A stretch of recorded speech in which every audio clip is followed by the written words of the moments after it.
के चरणन में सदा पुनि पुनि करूं प्रणाम। यही कहूँ भूलूं नहीं मेरे प्रियतम राम। संत कहते हैं कि प्रत्येक मनुष्य को अपने जीवन में धर्म के कार्य अवश्य ही कर लेना चाहिए। जैसे गरीबों को दान दे, भूखों को भोजन कराए और माता पिता की मन से सेवा करे, किसी को अपने द्वारा तकलीफ न दे,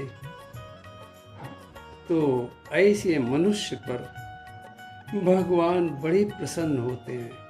और प्रसन्न होते ही नहीं हैं बल्कि अपनी कृपा की वर्षा भी करते रहते हैं।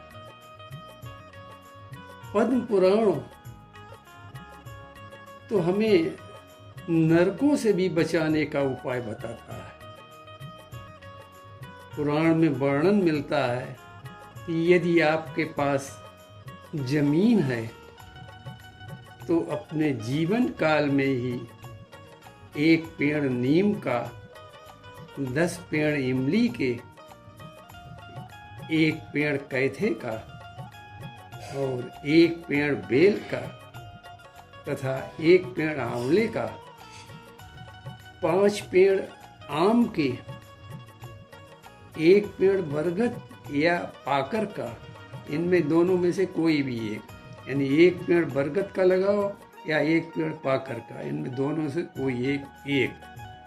तो 1 पेड़ बरगद या पाकर का और 1 पेड़ पीपल का, यानी सब कुल मिलाकर 21 पेड़ हुए। यदि कोई मनुष्य अपने जीवन काल में सब कुल 21 पेड़ लगाए, केवल लगाए ही नहीं, उनकी भली भांत देखभाल करे, उनका भली भांत पालन पोषण करे, उनकी रक्षा करे जानवरों आदि से, उनमें उनको सिंचित करता रहे, तो उसके दरवाजे पर कभी भी यमदूत आ ही नहीं सकते हैं। ऐसा पद्म पुराण प्रण करता है, ऐसा पद्म पुराण में वर्णन मिलता है कि यमदूत तो कभी उसके दरवाजे पर आ ही नहीं सकते हैं। और जब उस व्यक्ति का अंत समय आएगा तो विमान उसके दरवाजे पर आएगा और वो वैकुंठ उसमें बैठकर पत्नी से बैठकर वैकुंठ के लिए रवाना हो जाएगा। अब बताएं, देखें कि हमारे धर्म शास्त्रों ने, हमारे यानी पद्म पुराण ने वैकुंठ जाने का कितना सरल मार्ग बता दिया है। यदि हमारे पास भगवान ने हमको जमीन दी है तो ये अपने हम जीवन काल में इन पेड़ों को लगाकर उनकी सुरक्षा आदि करके वैकुंठ जाने का मार्ग अपना तय कर लें।